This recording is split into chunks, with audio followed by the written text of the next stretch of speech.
Have you ever wondered what your dreams mean? Join us in Dream School at thisjungianlife.com and find out. Jung wrote, "Dreams are a little hidden door in the innermost and most secret recesses of the soul." Dream School is a unique, self-paced online program you can start at any time that unlocks access to your inner world. Our 12-month program provides the support, knowledge, and guidance you need to reach within, decipher your personal dream code, and harness it to optimize your life. By enrolling, you'll join an affirming community of fellow travelers, each pursuing a unique quest. And it's fun. Join us on an adventure to wholeness and healing through understanding your dreams. Go to thisjungianlife.com and click on Dream School. You'll be taken to our secure checkout. Once you join, you'll get immediate access to our first 3 modules. You can get started right away. We look forward to seeing you there. Welcome to This Jungian Life. 3 good friends and Jungian analysts, Lisa Marciano, Deborah Stewart, and Joseph Lee, invite you to join them for an intimate and honest conversation that brings a psychological perspective to important issues of the day. I'm Lisa Marciano, and I'm a Jungian analyst in Philadelphia. I'm Joseph Lee, and I'm a Jungian analyst in Virginia Beach, Virginia. I'm Deborah Stewart, a Jungian analyst on Cape Cod.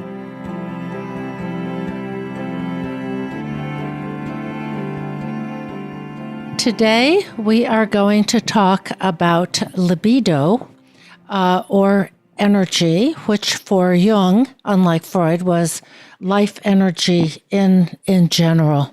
Desire, our spark plugs. What do we want? What is it anyway? Libido definitely includes our natural appetites. It is somewhat outside ego's control, and yet it is our job to get hold of it and find it and have a good supply of energy for life.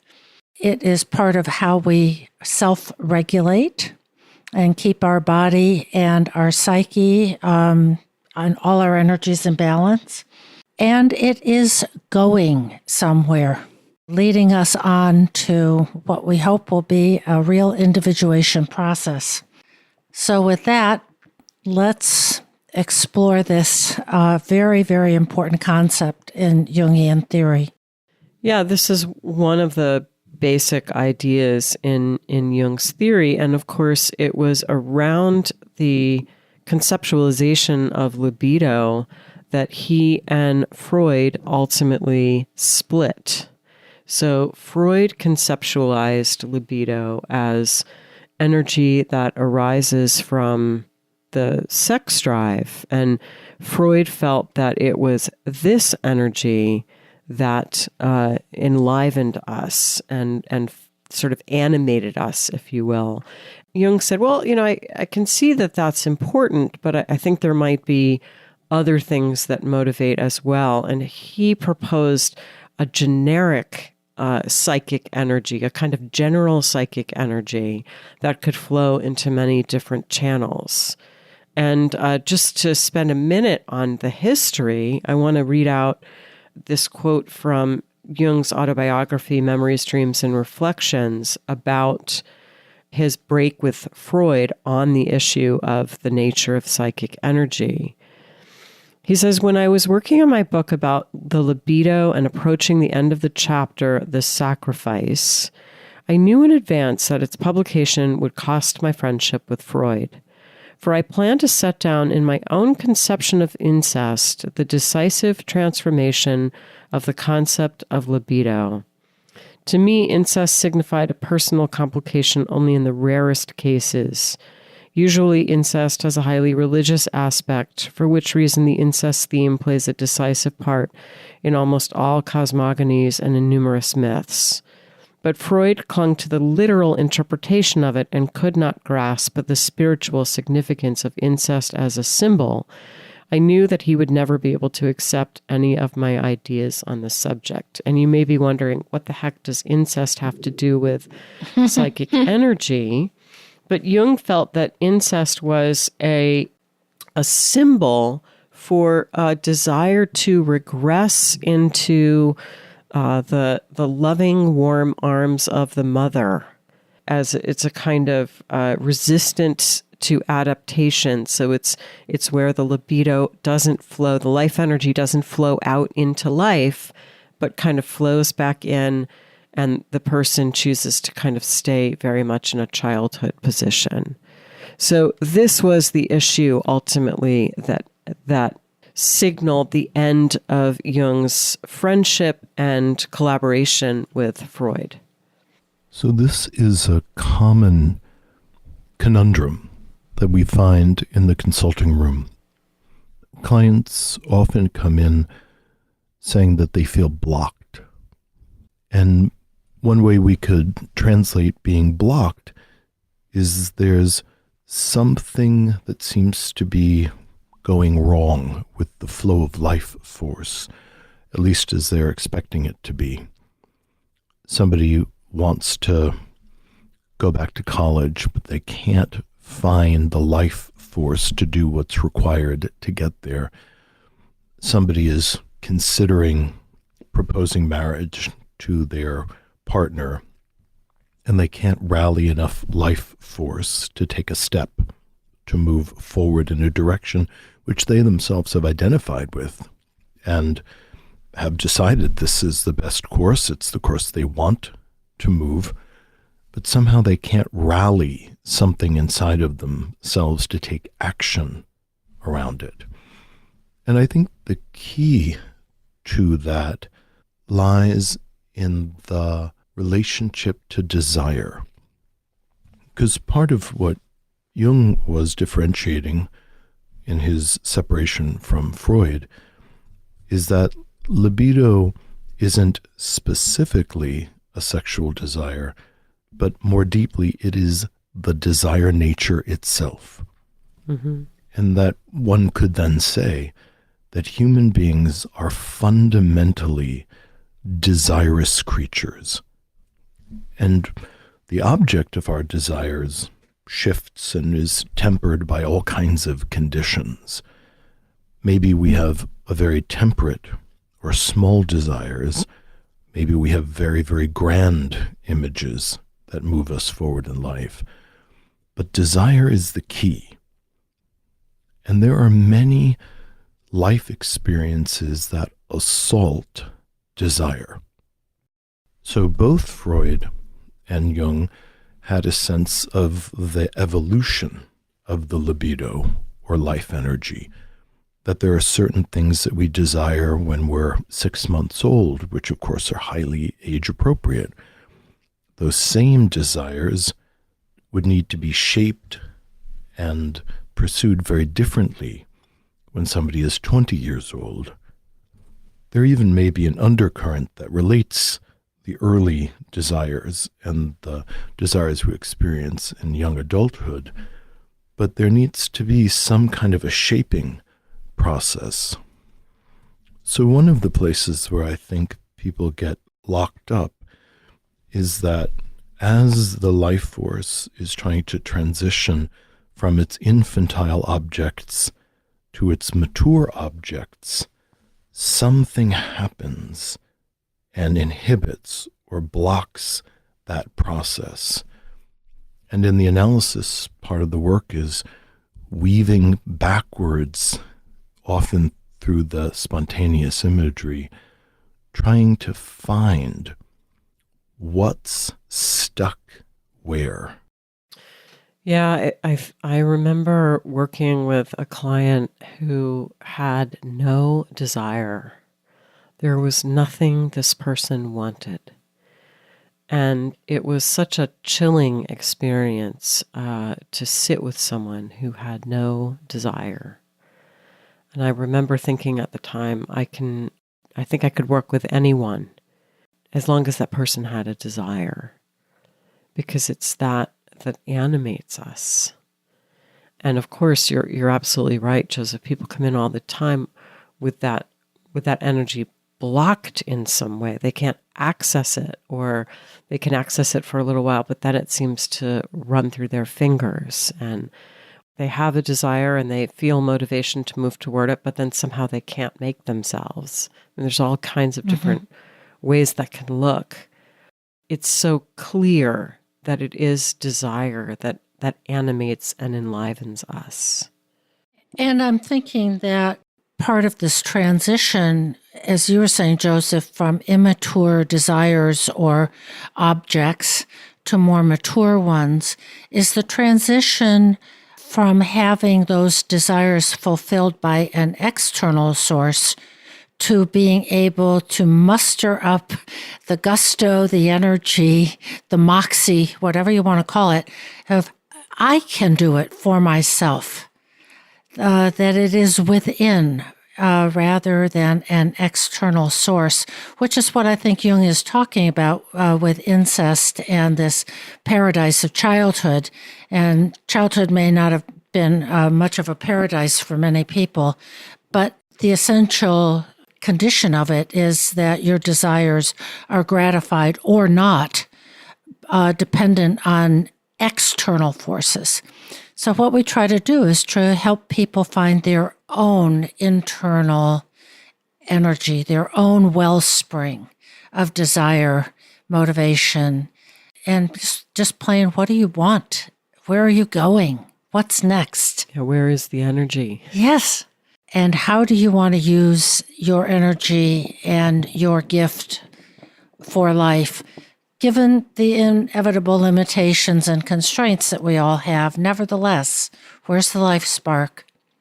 So the primary incestuous whirlpool of libido is between the child and their primary caregiver, which in many cultures is your mom.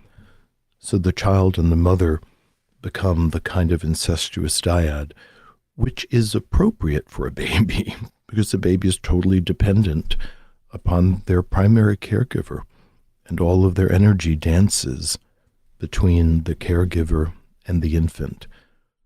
If the caregiver is adequate, no one needs to be perfect, but if they're just adequate, the child experiences a sense of security, a sense that their needs are going to be met, a sense of safety. And as we continue to mature and age, we have powerful memories of that very early vortex of security and satiety.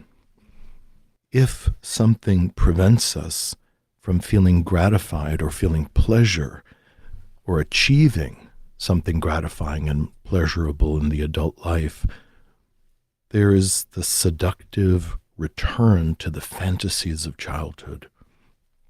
Now, that could happen literally in terms of fantastical thinking, but it also can show up as an unconscious battle between the person and their environment, where the environment is being strangled and harassed into giving the individual what they feel they deserve as a kind of adult child. That's all really well stated, Joseph, and I feel like I want to maybe offer just a little elaboration on that. That sometimes I see this occurring, this phenomenon that you've described. I see it occurring among people who maybe have been perhaps overindulged as children, but I also see it occurring maybe even more so among people who didn't get what they needed when they were kids, and where there were some very early wounds. And then I wonder if it isn't an unconscious seeking of that creates the regression. So they're trying to meet a need that was unmet early in life. I think that that's an important differentiation. And if we wanted to do this broadly, we might say that there are needs-based personalities versus creative-based personalities. And the needs-based personality is often trapped in some unfinished childhood business. But let's zoom out a couple of clicks and look at what Jung actually said about psychic energy. He has a famous 1928 essay called On Psychic Energy. And, one of the points that he makes is that psychic energy is finalistic, meaning that it's going somewhere. It has a sense of purpose. It's, the sort of life force is always leading us toward some future goal. He talked about the transfer of this energy, and he spoke of this important word. He spoke of a gradient. So that life energy travels along a gradient. He doesn't say how the gradient forms, but there is this sense of a sort of inevitable slope along which our energy travels in a certain direction. And this seems to me sort of, in just a very intuitive way, accurate. A lot of times people will come in to my consulting room and they'll say, I don't know if I should do this or if I should do this, or, what should I focus on this week, or not sure what to talk about today, or I have 5 dreams, I'm not sure which one to start with. And I'll almost always respond with a similar answer, which I'll say, well, where's the energy? And that is often clarifying for people. I mean, it sounds sort of obnoxious to respond to a question with a question. But I find that it usually clarifies. It's like, okay, well, this is the dream that has the most energy for me right now. Or, when I think about it, I'd really rather do this than this other thing because it has more energy for me. And really what I'm asking people to do is take a note of their inner gradient. Where is your energy flowing? This notion of the sort of finalistic sense of energy was very important. And again, differentiated Jung's idea from Freud's.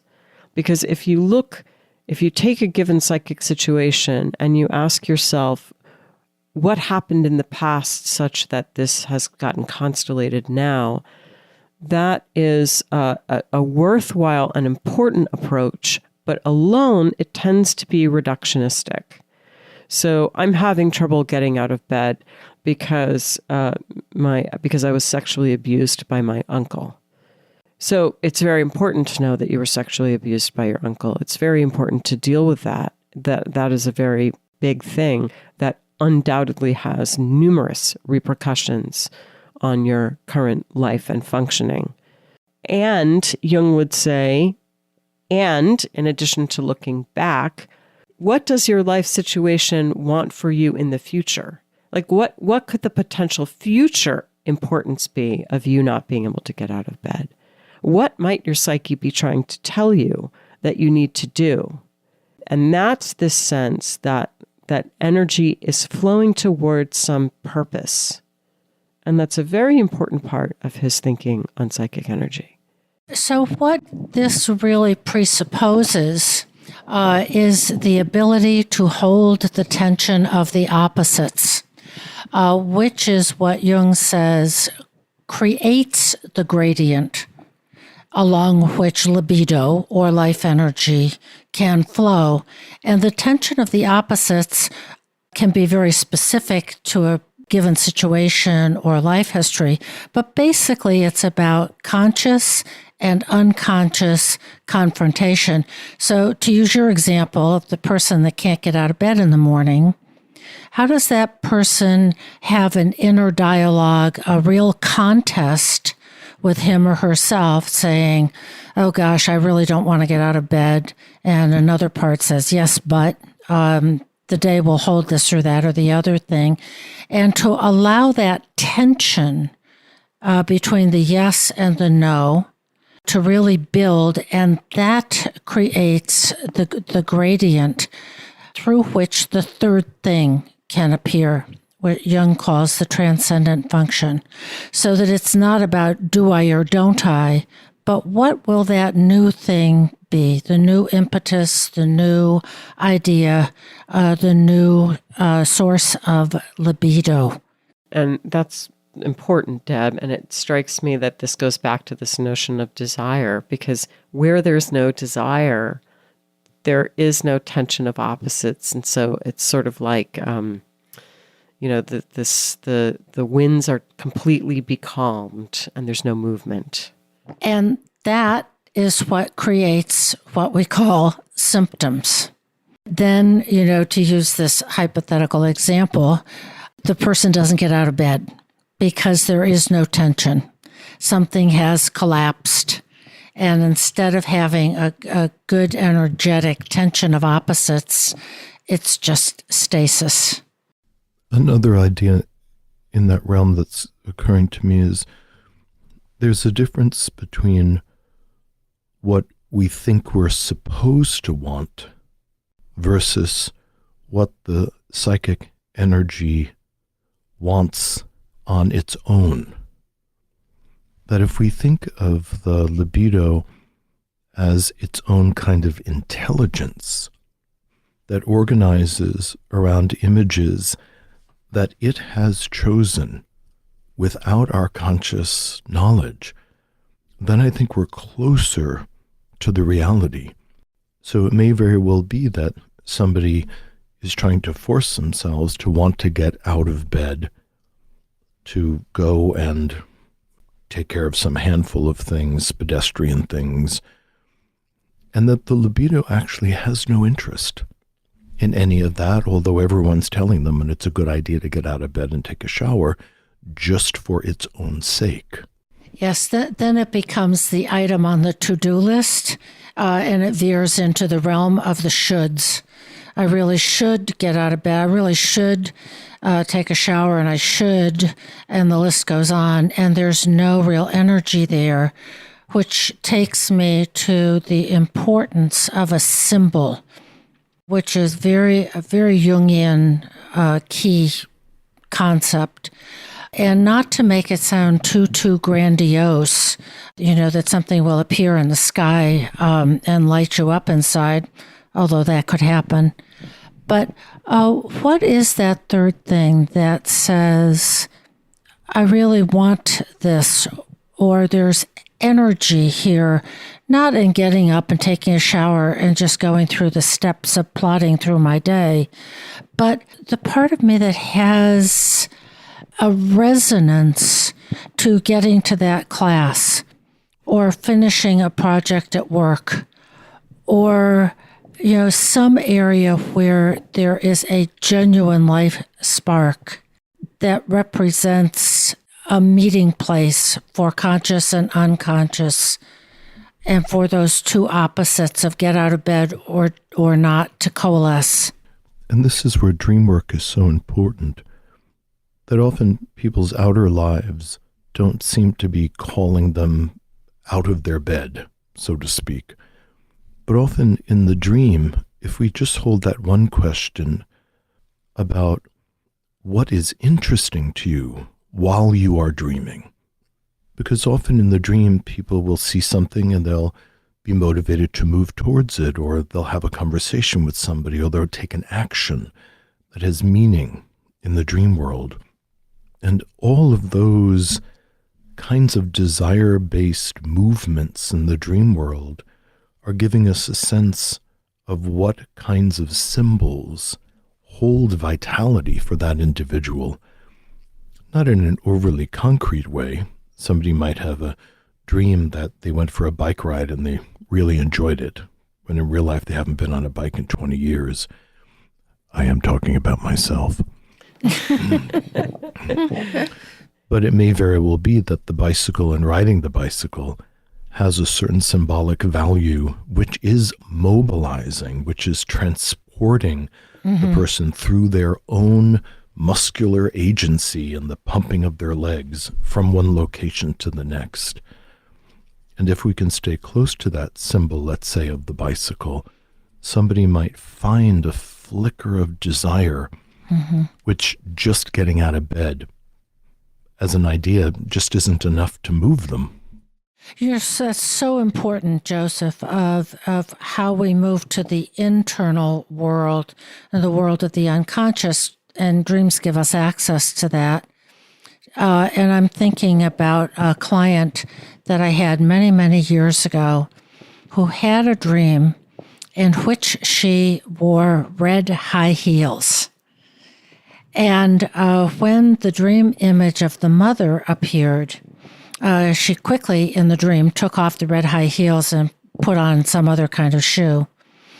And working with that symbol of, was her maturity, her attractiveness, her sexuality, her, the libido for being a young, vibrant young woman, where was that stuck and what did that cost her to, in the sense of having to suppress it? It opened a door into where her libido was for things like getting up out of bed and getting to work in the morning.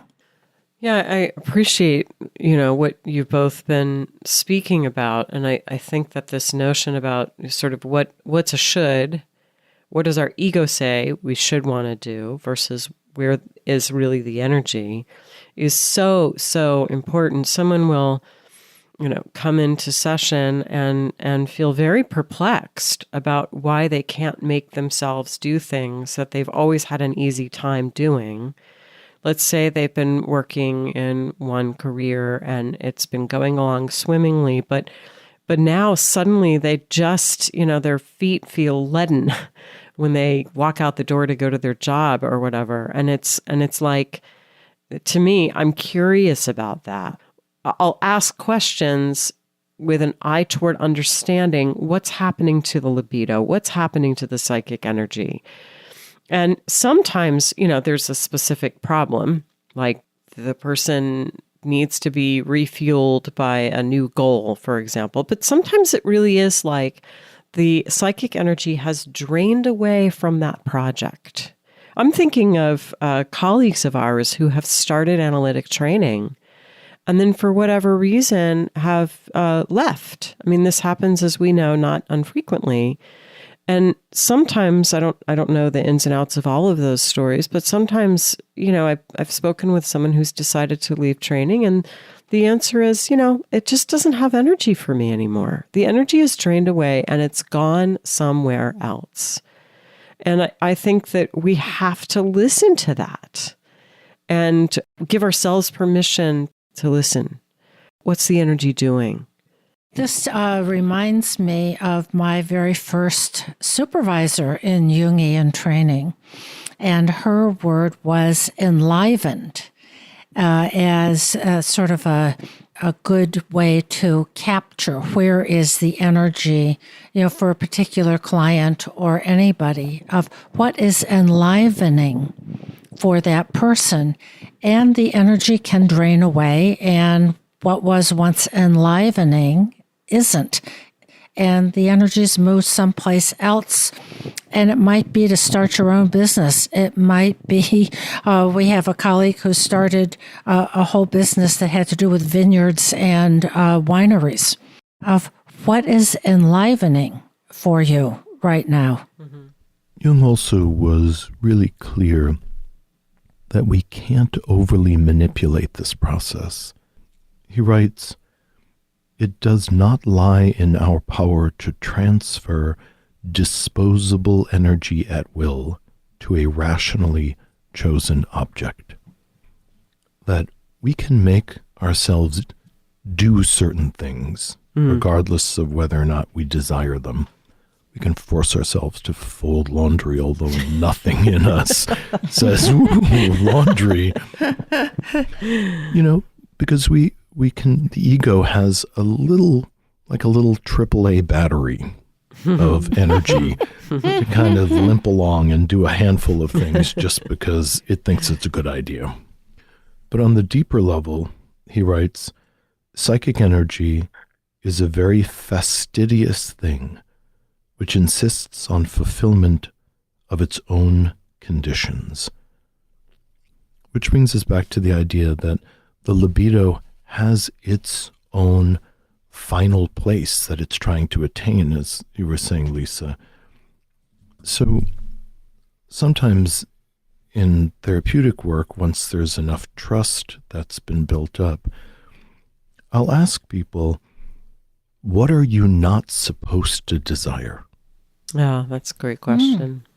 Which goes into that not, K-N-O-T, inside of people, the place where the tension is building up because they are wanting something, and perhaps the version of what they want is not attainable, but they're wanting something that seems so transgressive that it takes more energy to thwart it than it does to really be curious about it. And that thwarting can lock people up for years and years. And that was Freud's discovery, actually early on in this development of psychoanalytic work, that Freud was interested in liberating the id, that there's a natural flow that human beings follow, and if it is grotesquely thwarted, which I think Victorian Europe did a good job at, it creates symptoms. And human beings have to come back to this primal imagery in order to restore themselves to a natural state. And we still ask that question. I think your point is really important, so I'm just going to try to highlight it for a sec, that libido does include our natural appetites or instincts for fulfilling physical bodily sensation needs and satisfying developmental drives. That includes all kinds of feelings of drives for independence, drives to say no, drives to say, I'm going to do this even though you don't want me to. So all of those drives that can easily be thwarted, I think sometimes by culture and families and other institutions, can have a real dampening effect on libido and thwart it. And it's worth exploring where developmentally or instinctually, bodily, some energy may have been blocked. We're in such interesting territory, right? Because we're sort of talking about where it comes from and how can we control it? You know, how does it move? This sort of mystery. One of the things that Jung said is that psychic energy is like a subcategory of life energy. So just like our physical bodies, when we're well and healthy, we have more life energy than when we feel sick and tired. Now, obviously, that's complex. There are times when we may be ill or wounded, and yet our minds are just filled with an incredible amount of energy. But in general, it's one way to think about what psychic energy is. I'm aware that repressing shadow requires energy of us, which is why when we do shadow work, there can be this release of energy. We have more energy for life when we're no longer doing that work to split that part of ourselves off. I'm aware that archetypes are like energy attractors. Archetypes can, in some sense, infuse us with energy when they get constellated. They can enliven us and wake us up. And in a similar sense, symbols are like energy transformers. And Jung talks about this actually in volume 5, which is the book he was referring to earlier that cost him his relationship with Freud. That when the energy goes in and regresses, it is often a symbol that calls us forward again, that redirects the course of our life energy. So we've laid, I think, a good case for the state of the psyche and how energy or life force or libido moves around. It tends to accumulate around certain images, and every image at its core rises from an archetypal matrix. We don't choose where the psychic energy pools and lends its support to. It's something that we discover. It's something that we notice. And upon noticing, we could still restrain it or yield to it or imagine it in all kinds of ways. But this acknowledgement of what is true is the beginning of the process And for the most part, where we get stuck is in the places where we don't want to admit something to ourselves. And so in the work, I'm often encouraging my analysans to speak the unspeakable, or to imagine the unimaginable. It's the things that we want to admit, we need to admit, we have to admit to ourselves and at least our analyst of what is true, what we ache for, what we're obsessing about, what we're constantly hungry for in one version or another, that has to have at least an imaginal life in order to access the magnitude of energy that's pooling around it. And as we analyze a particular image, even if we find it distasteful to our modern sensibilities, we can come into a relationship with the underlying archetype, which then can give rise to all kinds of variations on that theme. And for the most part, no matter how primitive a desire is inside of us, there is at least one permutation of what that would look like, which is generally socially acceptable. So you're really doing a great job of distinguishing between the desire, the energy, or the shadow, and how it actually gets expressed in the lived waking world. And that's something that people have, I think, a lot of difficulty with, of that if I speak the unspeakable or say the unimaginable, then I will really be in the soup of transgressive, culturally disapproved kinds of actions. No, the imaginal world is very, very different from the world of choice, ego, action, and waking life. But that energy, where the desire is important. And it does go down to an archetypal taproot. And that is not transgressive. That then you have access to the energy, and then you can shape it, and then you can make choices about how to live it in the waking world. And so much of our suffering is fleeing from our natural self. And that is almost always a condition of our upbringing, which is not solely our parents, it's all of the various adults and systems that we're embedded in that bring us into young adulthood. Tell us what is laudable, what is venerable, and what is despotic and wrong and evil. And we pay a tremendous amount of attention to that polarity when we are children, because being pleasing is part of surviving.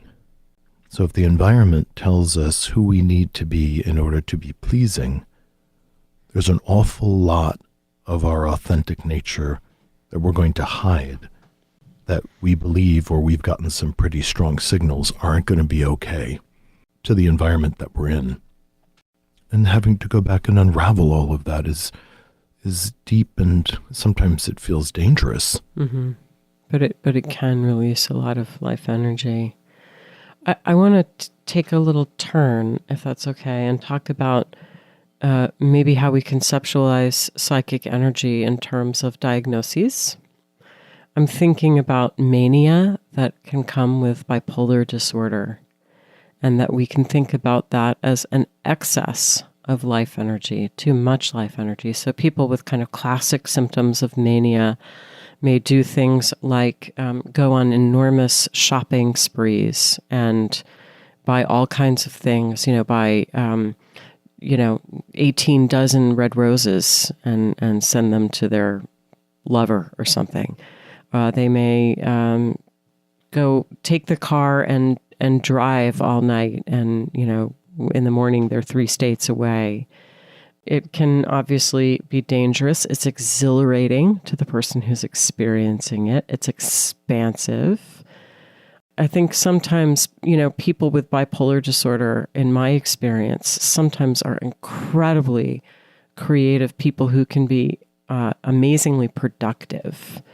I'm thinking about, I'm not going to remember his name. The guy who founded CNN. Ted Turner. Thank you. Ted Turner has bipolar disorder and, obviously founded this incredibly important news outlet.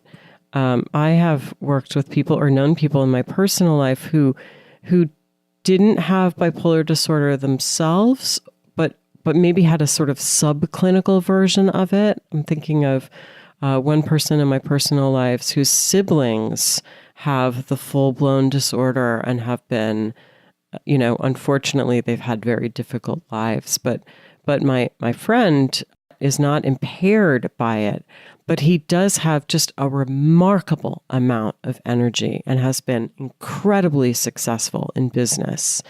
And he just kind of never stops. And most of the time he's very, very up. Now, occasionally he'll get low, but it doesn't happen very often. But I think one way of thinking about his situation is he has just a touch of what has really debilitated his siblings. And then, of course, we can think about depression as an absence or a paucity of life energy. Or Jung would say with depression that the energy has moved away from adaptation to the outer world and has flown into the inner world. So that's a way to think about depression in terms of psychic energy. I'm really appreciating the upside of the mania. And for many people, that's called hypomania, that there is a very high energy state, which is just shy of a full manic episode, which causes a bunch of different problems. But I've heard it said, and I think it's true, that the world runs on the backs of people who are hypomanic. Yeah. Because those are the people that are working 15 hours a day, 7 days a week, and not only not complaining about it, but telling you that they love it. Yes. That they just can't get enough of this career trajectory or these opportunities or this life and verve. And when it is well bridled to the task, just as you said, Lisa, these people can become dynamos of productivity. And we can and creativity and generativity. Lest we make this sound like some sort of wonderful thing that we all wish we could desire. Yes. As one who has had family members and others in her life with this kind of characteristic, I would say it is also, in my experience, often fueled by very high levels of anxiety, over-focus, inability to really relate fully and well, softly and empathically to other people. There's a driven quality to it, and there can also be a very, very high degree of irritability. I mean, I think that's true sometimes. That's actually not true of the person that I was speaking of. But you're right. I mean, it's a curse and a gift. Yes, it's to have that degree of energy. Yes. It's a curse and a gift. A heads and a tails to every coin. Let's talk for a moment about how psychic energy shows up in dreams. I remember working with someone who was in one of these really stuck places. And this person here was the dream.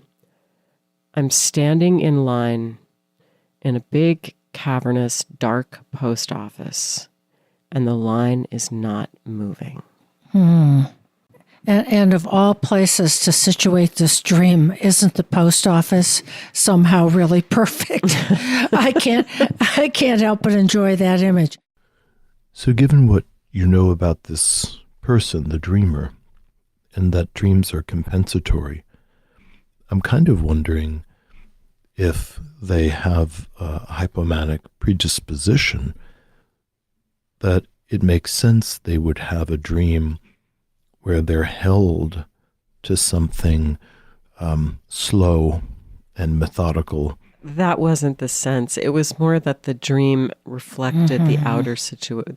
The dream reflected the reality in the psyche that there was very little libido. Ah, okay. But I'm thinking, when I was sort of wondering, okay, how does libido show up in dreams? That dream occurred to me as, well, this is a real image of kind of low libido.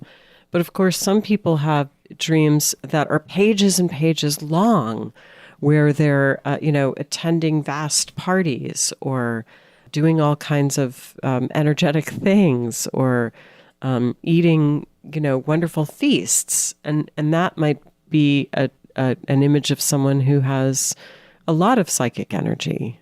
There are some dreams that just sort of pop with energy, and others that seem not to have a lot going on. I think a lot of the time, those images of energy, I'm thinking about the red high heels in a dream, people who dream of volcanoes, which astonishingly has come up more than once for me.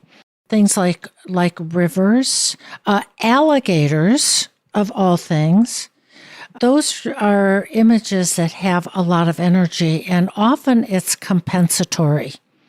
The primitive instinctual reptilian alligator is a compensatory image often for somebody whose life is really very well organized and more or less responsible, even sedate. Same thing for volcanoes. Of what is the feeling? Where is the energy? What's red hot going on there? What, if you're wearing red high heels, what's sexual? Where is that energy? And going back to what you said earlier, Joseph, of can we be curious about that? Can we explore it? Can we find its archetypal taproot? Those feelings and those energy centers, if you will, in the psyche are not wrong or bad at all. And they show up in dreams every night.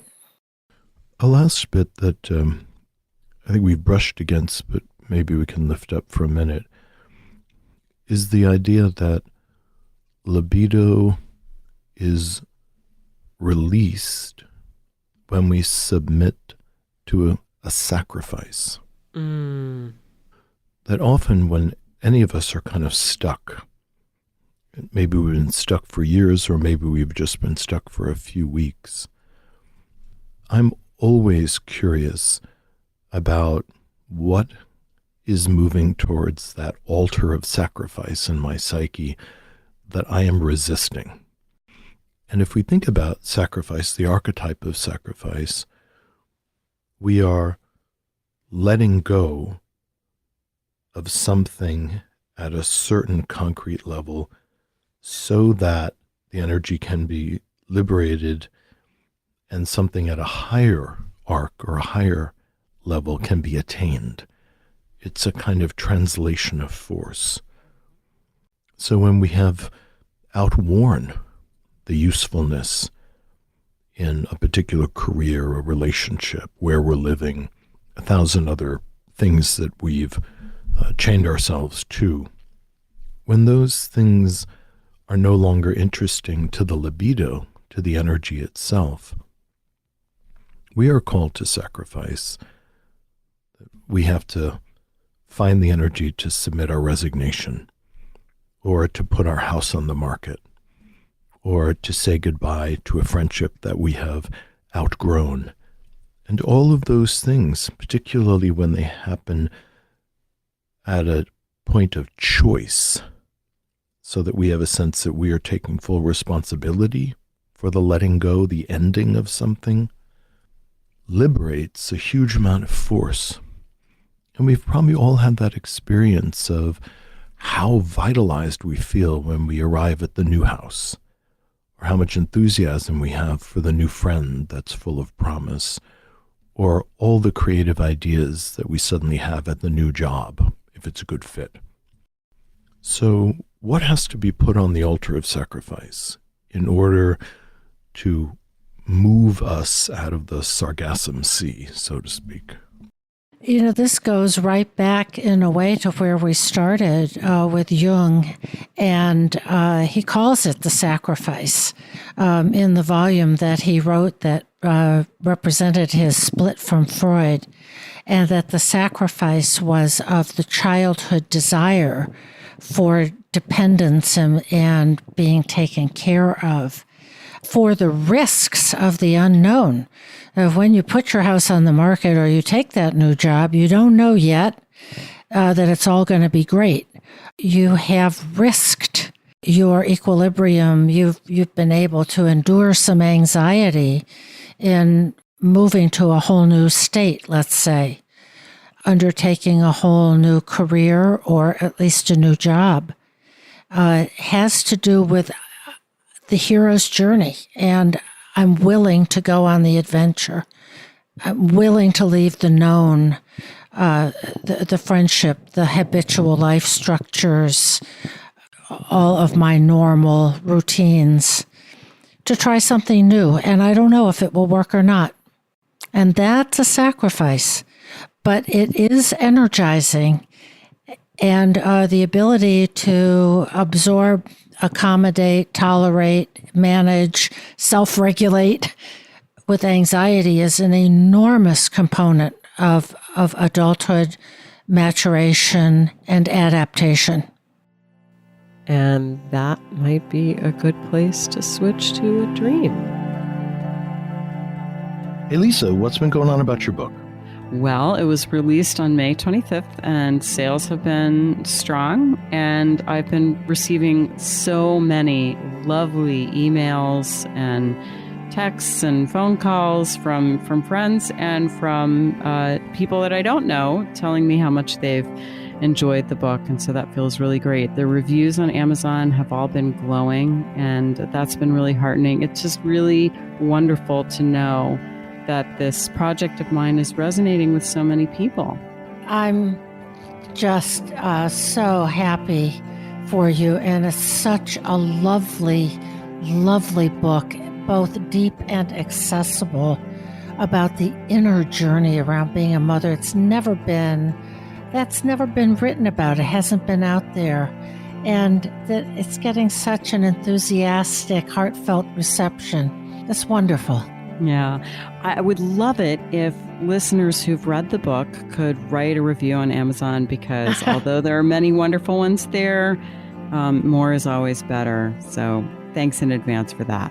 You've really incarnated something that was in the ethers, but needed to be pulled down, needed to be shaped in words, and needed to be made accessible. And proof in the pudding is that it's beginning to have a kind of life of its own in the collective. Yes. That speaks a lot to the timeliness of this. Yeah, I think you're right, Joseph. The analogy to a baby is just too rich and too good and too multifaceted to be missed. It's having a life of its own, which is just what we want. That's right.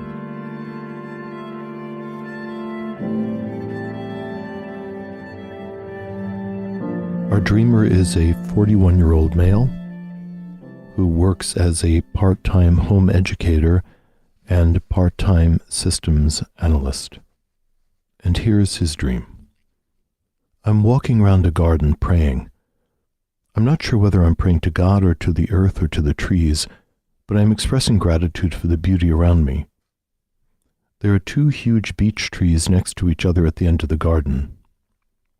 The knotted and gnarled trunks make each look like a laughing face, two friendly giants. I look up at the canopy, high above. They almost seem to fill the sky with leaves.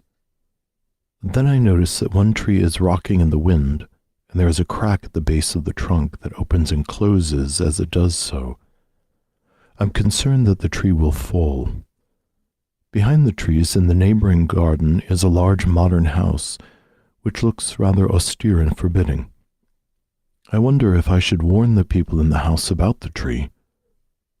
Now, two men in dark blue boiler suits arrive to examine the trees.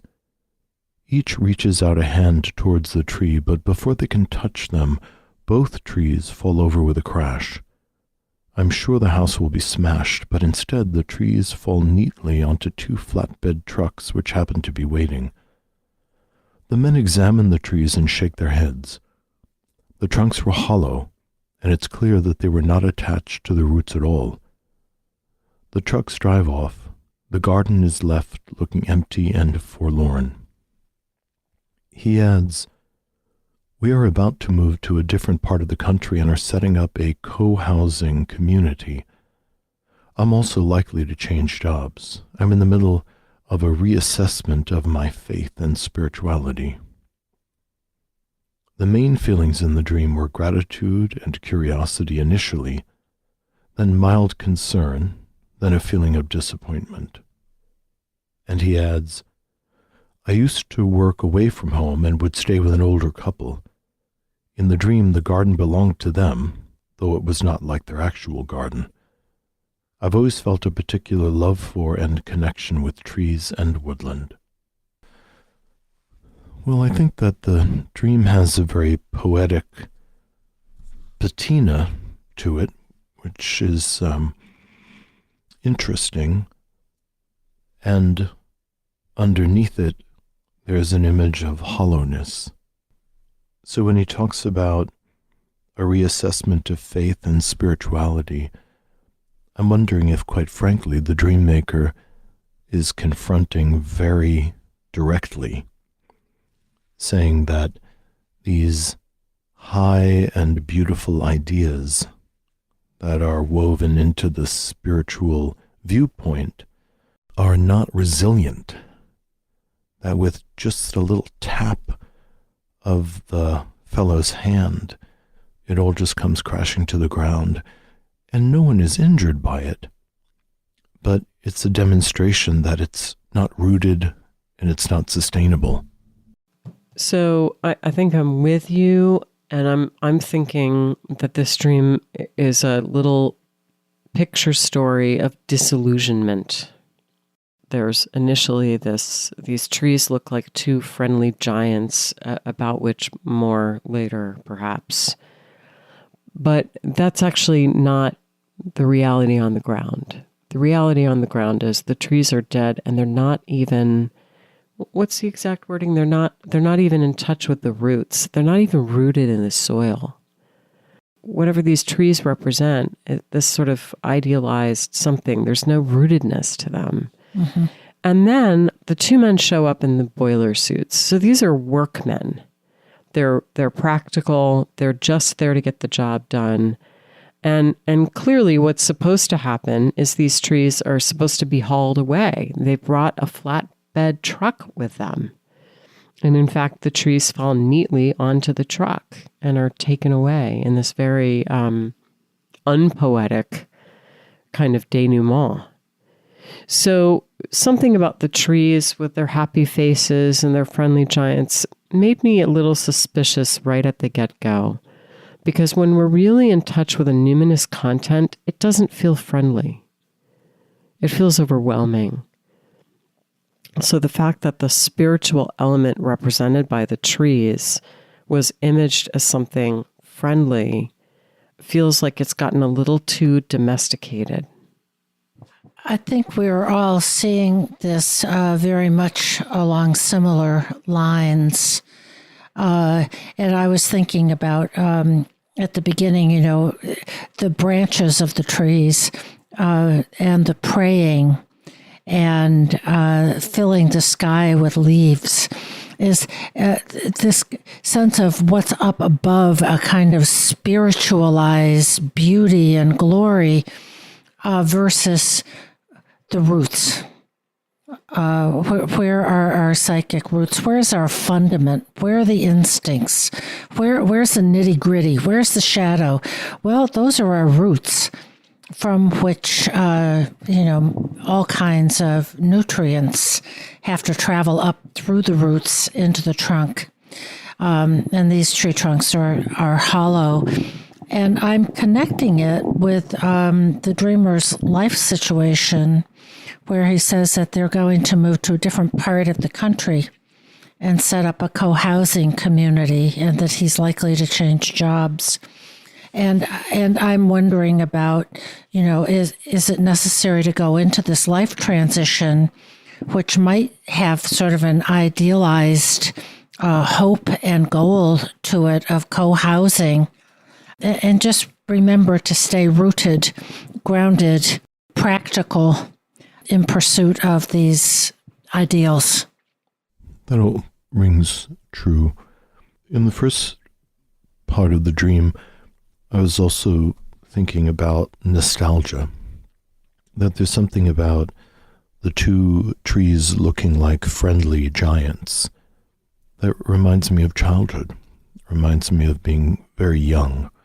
And I also think in terms of our life trajectory and the challenges of just leading a life well, is that our nostalgic and childhood indulgences often don't provide us with the kind of grit and tenacity that's required in order to launch a bigger life, a more mature life. So there is a kind of economy in the dream. The trees have to come down, and they will come down sooner or later. They're hollow, they're rotten. It's amazing that there's enough life force to produce some leaves or even a full canopy of leaves.